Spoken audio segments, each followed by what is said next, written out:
Is that this House do now adjourn. Mr. Andrew Mitchell. Thank you, Mr. Deputy Speaker, and may I express my thanks to Mr. Speaker for granting this adjournment debate this evening. Mr. Deputy Speaker, assisted dying is an immensely sensitive and emotive issue of conscience over which each of us individually must wrestle as members of this place, and which this House of Commons will have to address collectively before much longer. In my role as the co-chair of the all-party parliamentary group for Choice at the End of Life, which I have the pleasure of co-chairing with the Honourable Lady from Bristol South in this House, I have had discussions with many colleagues, including the Prime Minister, and I know how seriously this issue is taken. I know that many colleagues are yet to come to a firm conclusion on it. I respect that position. I respect it not least because I have completely changed my mind on this issue since I arrived in the House of Commons.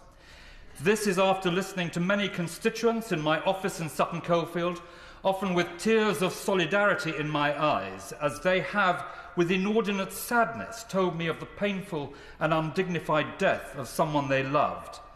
And I have concluded, Mr. Deputy Speaker, that I want the law changed to benefit my constituents, to benefit those who I love, and possibly indeed to benefit myself.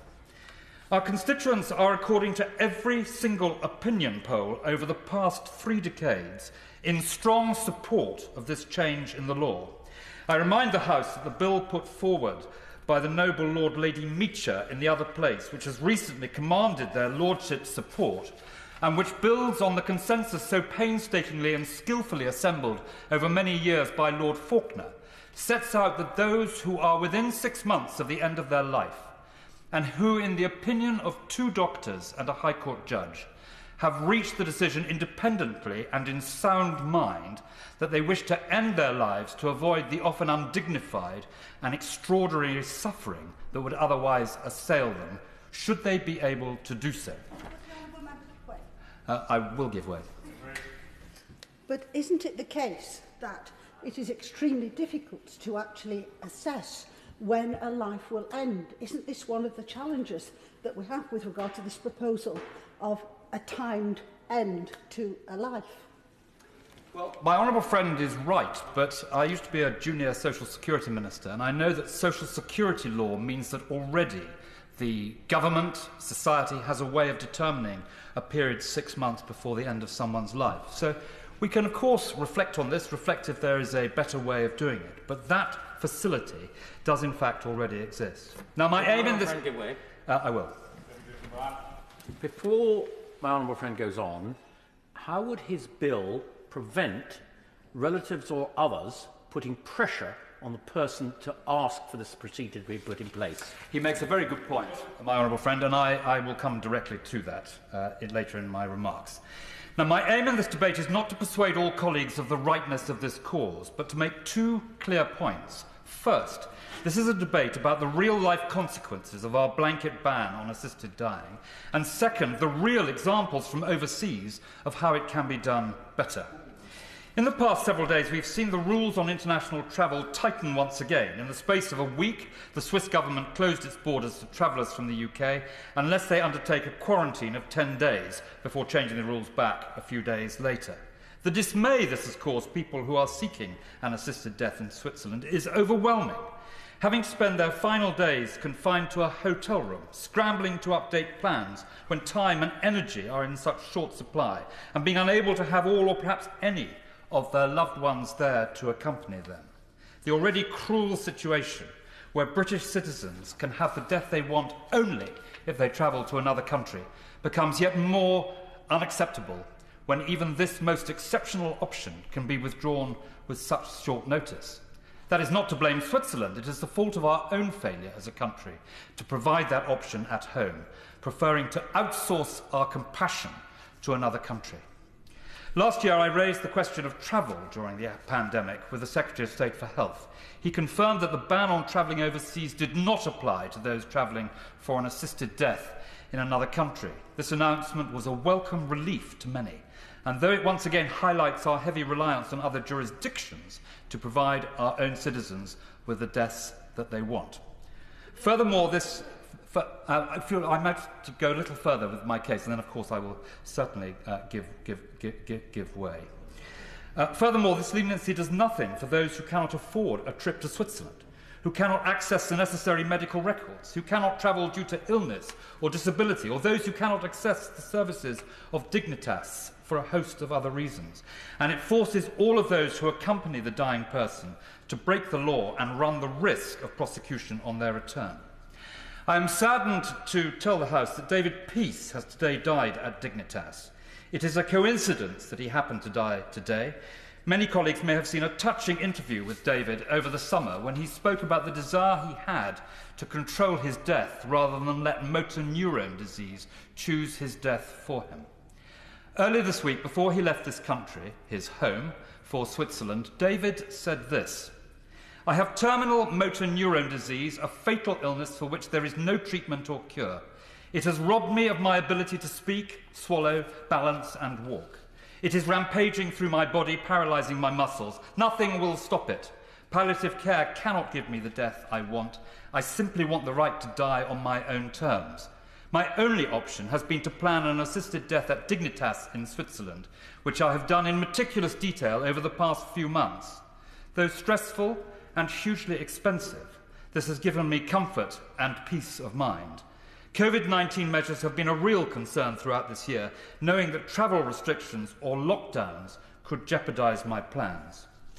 The emotional and logistical nightmare I have endured over the past few days would have been avoided entirely under the assisted dying bill, which would have enabled me to go peacefully and with dignity in my own home at a time of my choosing." David's call, Mr. Deputy Speaker, is echoed by another proud Englishman, Ray Illingworth, the legendary English and Yorkshire cricketer, who was diagnosed with esophageal cancer a year ago. Talking about having to go abroad to obtain an assisted death, Ray Illingworth said this: "If that was the only option, I would, but we shouldn't have to do that. I'd like to be put to sleep in peace in my own home in Yorkshire." Ray has represented his country and is now asking his country to help him have the choice to die on his own terms. Those who cannot travel to Switzerland face only a few agonising choices here at home. For many, our world-leading palliative and end-of-life care will ensure a peaceful and dignified death. Even with the very best care, however, 17 people a day will die in excruciating pain, to say nothing for those who die with uncontrollable symptoms or without dignity in their final days. I will in just a moment. For those who wish to hasten their death, the option remains open to withdrawing life-sustaining treatment or voluntarily stopping eating and drinking with the intention of hastening death. But there is no option to take direct steps to end one's own life with medical support.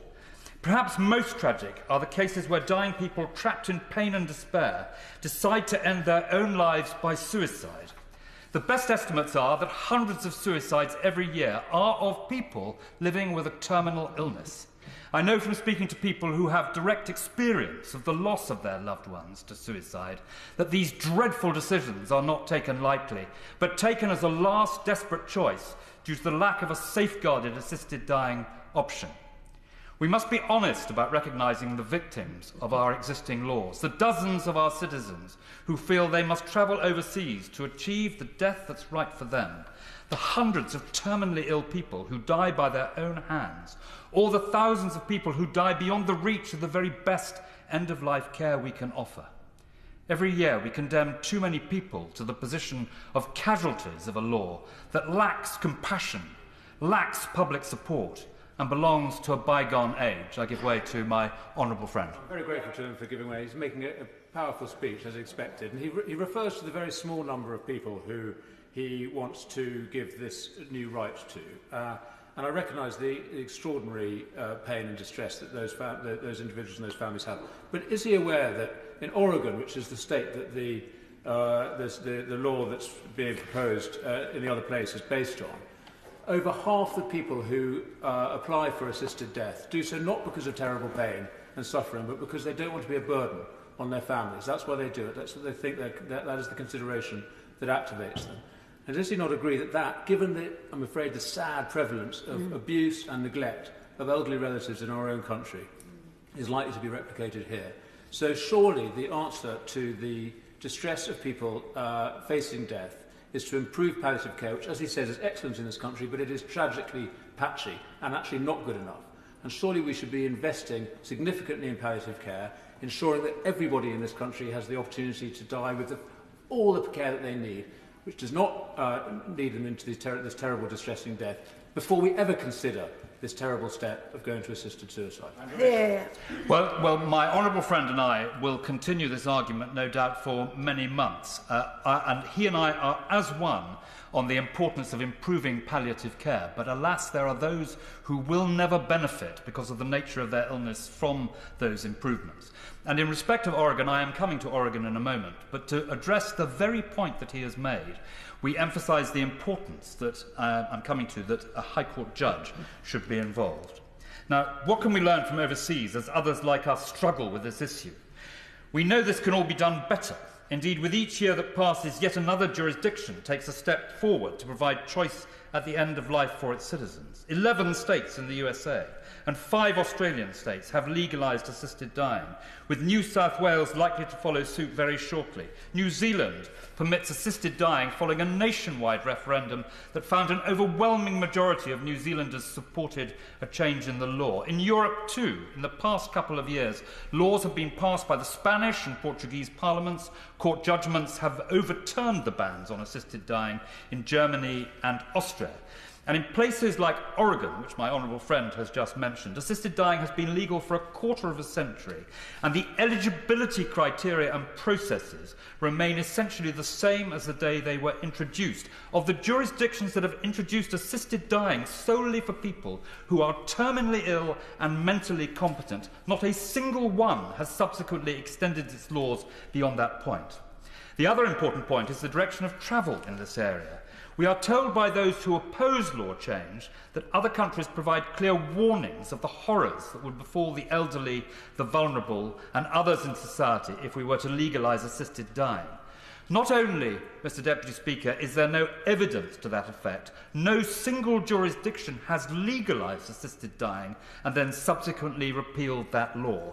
Do we as a House consider ourselves to be more blessed with wisdom and foresight than the parliamentarians of all these other jurisdictions, or that they have simply turned a blind eye to those concerns? The truth, of course, is that these fears, as seriously as we take them, simply have not come to fruition. Very close to our shores, change is on its way. 2 weeks ago, the States Assembly of Jersey voted by a large margin of 36 votes to 10 in support of a proposition on assisted dying, with draft legislation to be introduced by 2023. A widely signed petition led to the establishment of a citizens' jury of islanders, which found more than 75% of participants wanted to legalise assisted dying. Ireland's Parliament has given its support in principle to assisted dying in October 2020, and a new special committee has been established to begin working on legislation that will command the support of their MPs. That work will commence early next year and demonstrates the renewed commitment of the Irish Parliament to progressive causes. Perhaps most important, Mr. Deputy Speaker, is the proposed legislation in the Scottish Parliament, introduced by the long-serving and well-respected Liam MacArthur MSP. Indications are that the resulting legislation is likely to secure the support of MSPs as long as the legislation is tightly drafted and contains robust safeguards. Scotland would become the first constituent nation of the United Kingdom to legislate on assisted dying, and inevitably that may shine a light on our successive failures to progress law changes here in Westminster. I give way, of course. Thank you very much. I thank the honourable member for giving way. He's making a very powerful speech on a highly emotive issue, and he mentioned Liam MacArthur's bill to the Scottish Parliament, which has been out, was the subject of consultation, I beg your pardon, and there is movement in Scotland. He spoke earlier of the reticence of some members, or the reluctance still to make their minds up. Does he share my hope that they will take confidence from what is happening in the Scottish Parliament and the support there and the support in the public to have the courage of their convictions if and when legislation comes before this place?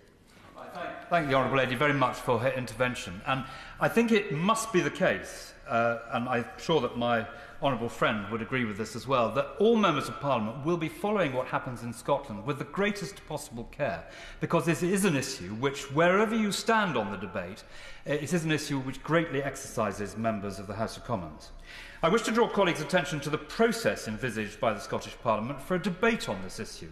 A proposal has been lodged in the Parliament and the initial consultation will close in 2 weeks' time. In the new year there will be an analysis of the responses to the consultation, which will feed into the drafting of the bill. Once drafted, the bill will be examined in detail by select committees, calling for evidence from stakeholders across society.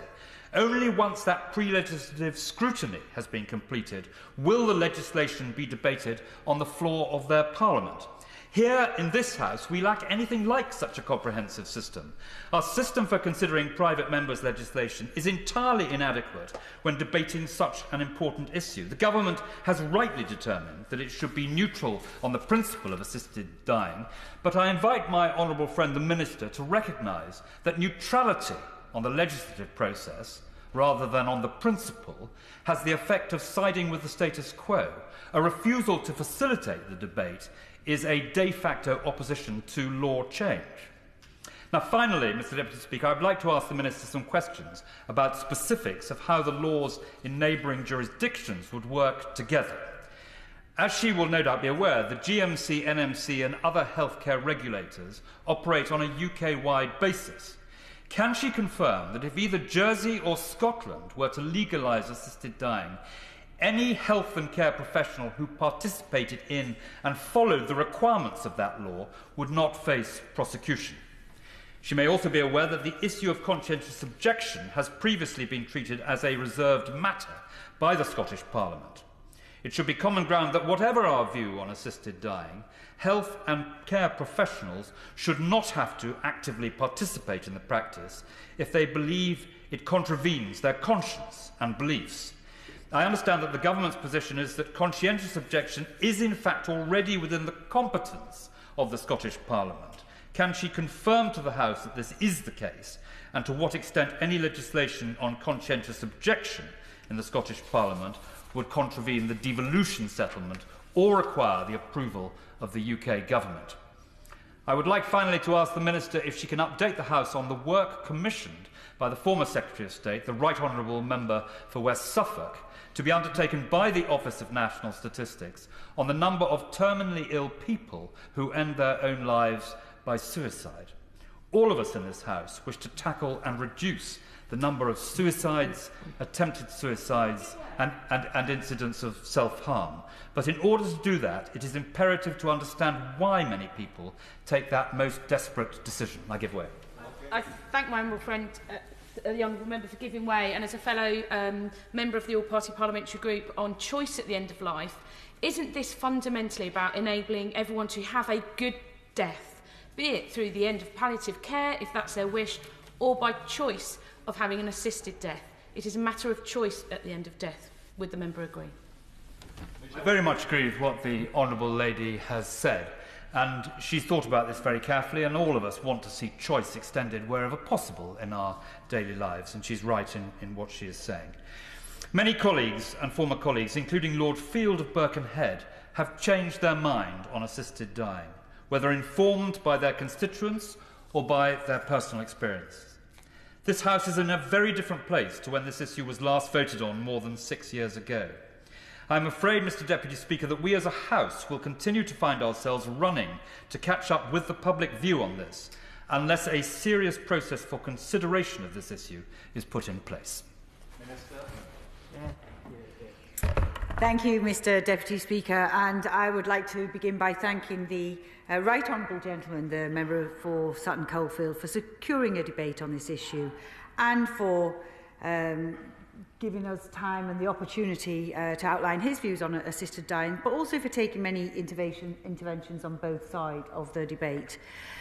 It remains the Government's view that any change to the law in this sensitive area is a matter for Parliament to decide and an issue of conscience for individual parliamentarians rather than one for government policy.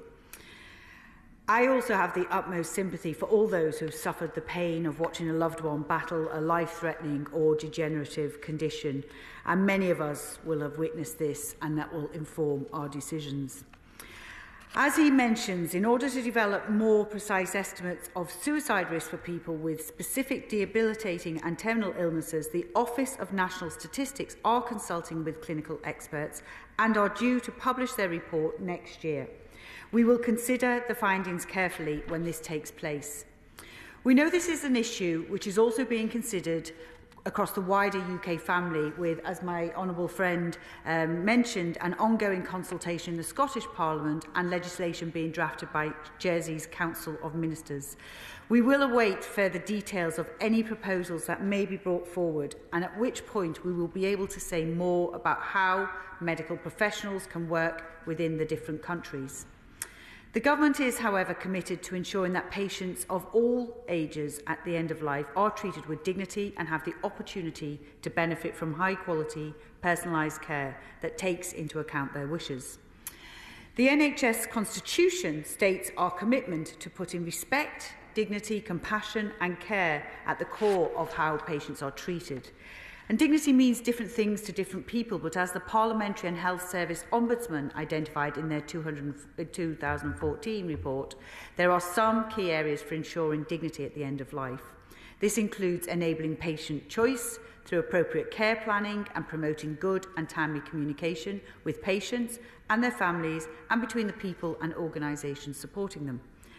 We have seen many changes to the health system over the last decade, including an ambition to move more care out of acute inpatient settings and make it available to people to or closer to home.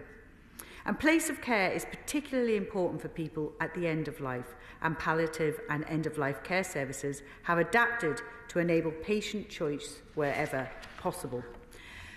We know that COVID-19, the pandemic, brought new challenges with a sudden and significant increase in both the number of deaths overall and the proportion of people who passed away at home.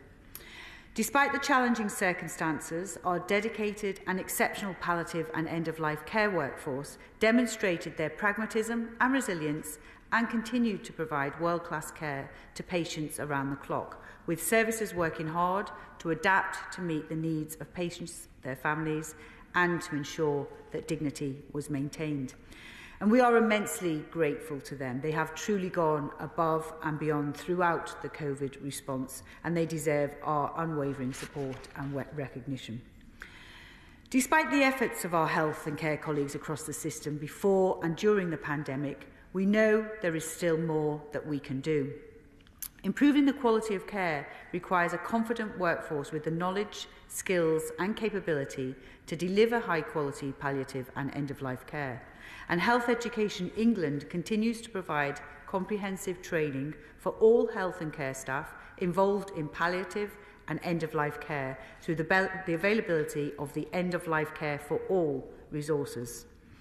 Furthermore, NHS England and Improvement have committed to supporting the transformation of palliative and end-of-life care services, a point made by my honourable friend, the member for Devizes. Aligned to the long-term plan, they have developed a 3-year strategic delivery plan which prioritises the importance of improving access, quality and sustainability of these services. They are committed to providing dignified, personalised care for people at the end of their lives, including opportunities for shared decision-making conversations about their treatment and support. These conversations between healthcare professionals and patients ensure that patients' preferences and needs are taken into account when planning their care. NHS England and Improvement will be publishing Advanced Care Planning Principles in early 2022, and these will focus on the importance of providing opportunities for a person, their family or carers to engage in meaningful, person-led discussions that consider the person's priorities and preferences when nearing the end of their life. Looking forward, the Health and Care Bill presents a fantastic opportunity to strengthen the existing partnerships across the health and care system and continue the excellent work that non-statutory integrated care systems have started. NHS England and Improvement are already supporting commissioners through their strategic clinical networks. These networks are using integrated, whole-system, collaborative approaches to continue to drive improvements in outcomes for patients at the end of life, including through encouraging innovation and sharing best practice. One example is the work of the North West Palliative and End-of-Life Care Strategic Clinical Network, which is focused on delivering activities to promote equity and reduce health inequalities in palliative and end-of-life care across the region. If passed, the legislation will increase integration between health and social care further by removing barriers to data sharing and enabling joint decision-making and collaborative practice. As a government, we value collaboration at all levels, and just this morning I met with colleagues from Marie Curie to discuss services for people at the end of their life. I am keen to continue to work with our passionate and dedicated stakeholders to further consider the opportunities for embedding best practice at a local and national level, and to ensure that there is no postcode lottery or patchy services. Building on the great work already happening and looking to the future, we know that demand for palliative and end-of-life care service has increased and will continue to do so as our population ages. The Government will continue in its commitment to enable high-quality, personalised, palliative end-of-life care. And the Government is committed to ensuring dignity and choice for all, even at the most difficult of times. Thank you. Questions that this House do now adjourn. As may I say aye? Aye. No, I think the aye.